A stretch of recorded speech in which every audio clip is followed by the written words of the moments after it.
And welcome back. And we are now at part 2 of this week's New Comics, bitches!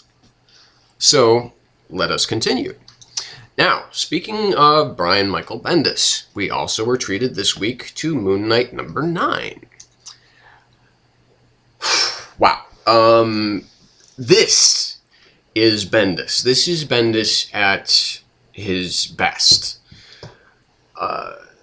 It might help to explain why this week's Avengers was so kind of subpar, because he was putting all of his might, all of his concentration into this work, into Moon Knight.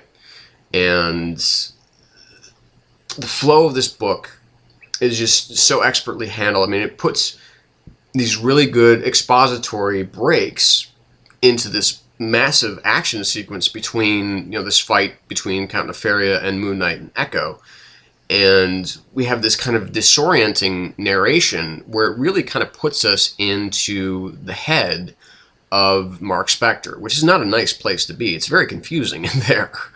And you kind of know that by now, but just, when he's talking to Buck and he's getting, he's asking for, okay, well, here's what I want. I want, Cap's, kind of his holographic shield, and I want Spidey's webbing, and I want Wolverine's claws. Even though, of course, I'm not, he's not going to get adamantium. He's not, although apparently Shield did successfully reverse engineer Spidey's webbing, but he wants, of course, Cap's real shield, but he has to make do with the one, the holographic one that he uses in, that Commander Steve Rogers uses in Secret Avengers. So, that's all of this stuff is written very purposefully in this book. The way that it flows, the way that it does kind of bounce around from one point to the next, where you are actually becoming disoriented in the read. And like I said, I think that that's actually key to this issue and its success. So, I really hope that what we do see, because I don't want to spoil it for anybody who might not have read it yet, but I really hope that what we do see in this issue isn't something that is actually that happened. Because, well, fuck it. Okay, I'm going to spoil it, so be warned, okay? So, again, I'm going to do my thing where I put my hand up, and when I take my hand down, you'll know that I'm done with the spoilers. So you can mute it, and then come back when I've taken my hand away. Okay, so hand is going up now. Spoiler time. Okay, so apparently Echo may be dead in this issue, and that sucks. Because I love Echo, I love where their kind of relationship is going, and I really don't want her to be dead, but it kind of looks like that she is. And I saw, okay, so spoilers done. So I saw Bendis tweet about this, where he said, yes, what you actually read in this week's Moon Knight actually happened. So that to me is, it certainly adds a lot of dramatic impetus to the book. And I'm really wondering where it's going to go from here. But that was really shocking. And if it does turn out to be something that's permanent, then I will continue to be shocked and kind of pained by what happened. And, of course, Maleev, he just really brings it home all the way. Alex Maleev, again, he's such a talented artist. And, he's one of those people that I remember and then I forget, because some of his work is kind of inconsistent, but more often than not, he brings it home. So this Moon Knight number 9 was a 4.5 out of 5. It was really close to being great. So, moving along. Okay, so Uncanny X-Men number 5. I felt really lost in this issue, and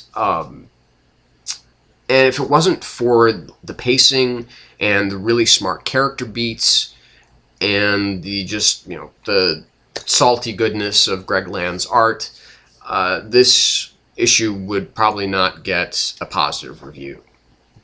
This is a 3 out of 5. I'm going to say that right now. So it is just above average, slightly, but it's... The problem is...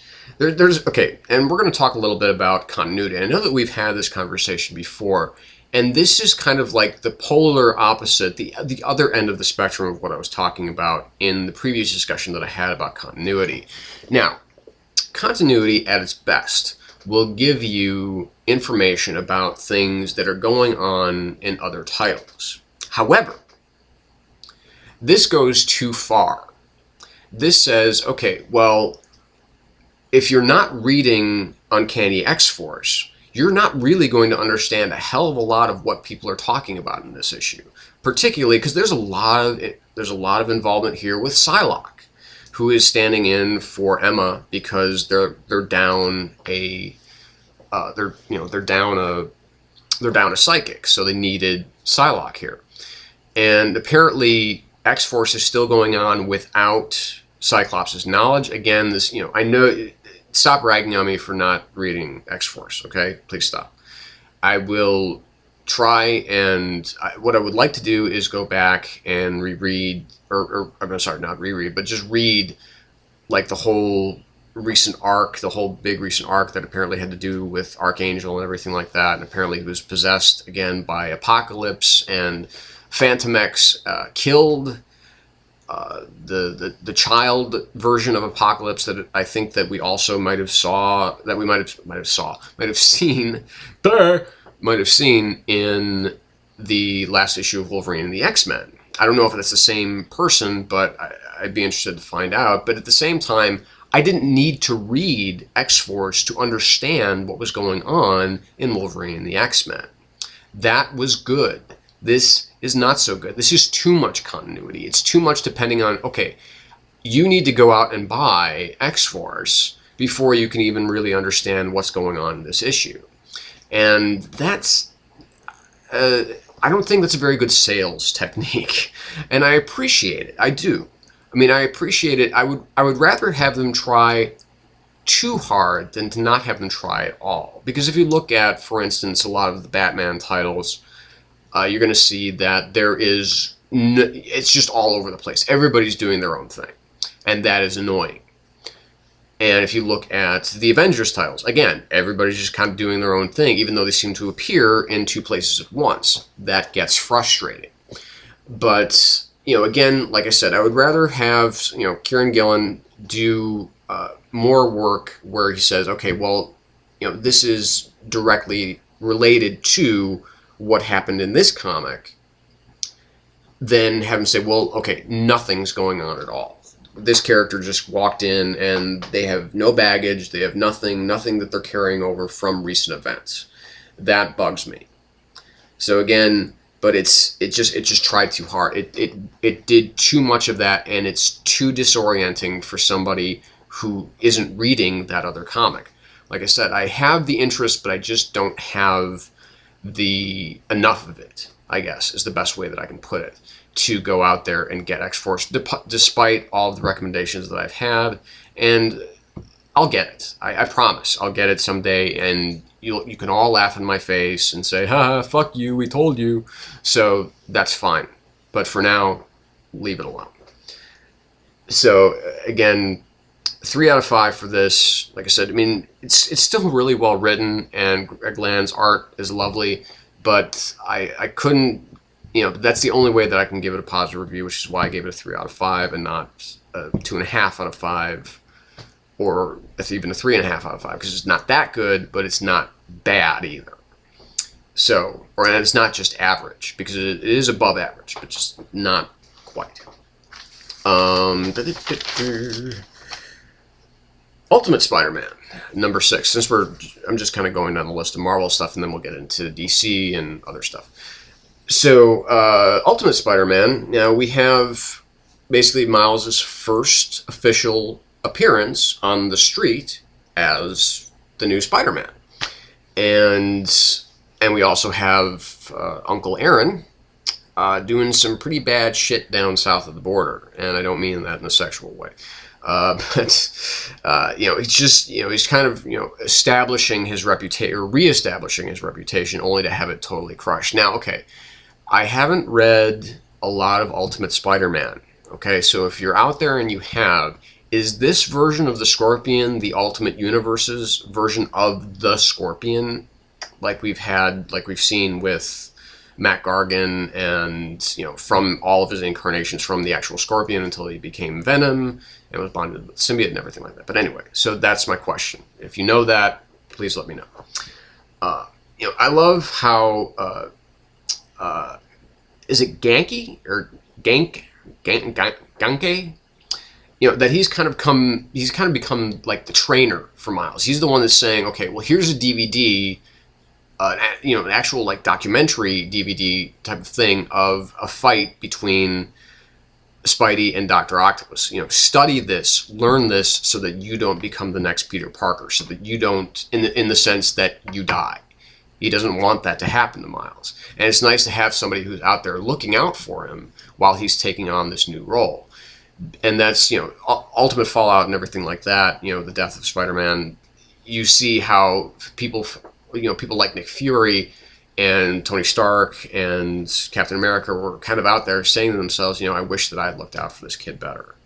And I'm hoping that was something that will come more into play with this new incarnation of Spider-Man, with Miles Morales, because he's a really great character, and I really am desperate to see more of his adventures.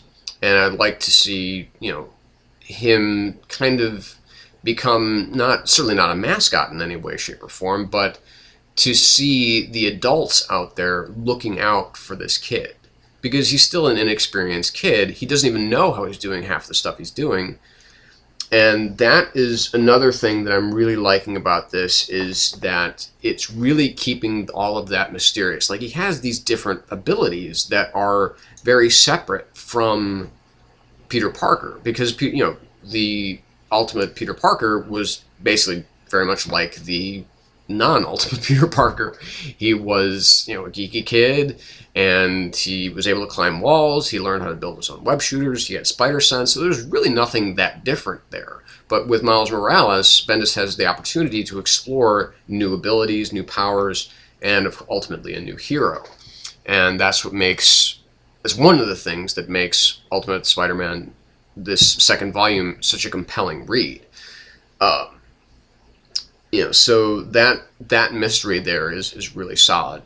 There's not a lot going on in this issue, but there's a lot of good stuff in this issue. Like the scene between Miles and his mom. It's really, really tenderly written stuff. It's very nice to see that they take that.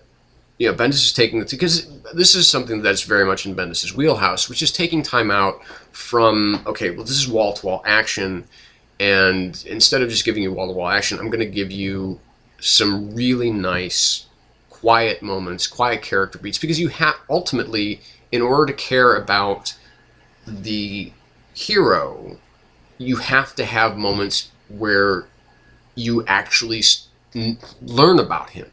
And you learn about the way that he feels about things. You learn about the way that he relates to other people. And that's something that I think some people lose in the pursuit of creating new villains and establishing new mythologies for characters and things like that. And that can be a real problem. But with Bendis, he's such an experienced writer that he really knows how to slow things down and kind of reel them in and say, you know what, we're going to take our time on this one, okay? Now, also what's great in this issue is Chris Samnee. Chris Samnee is here to do art, and Chris Samnee is awesome.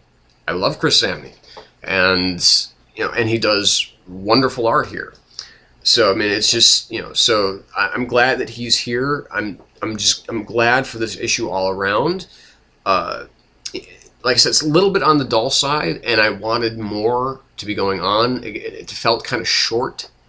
But it was short and sweet, so I guess. So I mean, that that's more excusable than it being either over long and really drawn out and really boring, and it's more excusable than just, okay, well, here's action, action, action, action, action with no character development.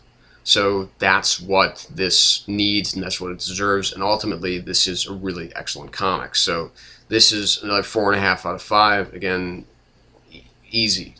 There's no doubt about it on this one. So we're going to take another break, and we'll be right back, and you'll see more comics reviews. And this time we're going to get into DC and other stuff. Okay, so stay tuned.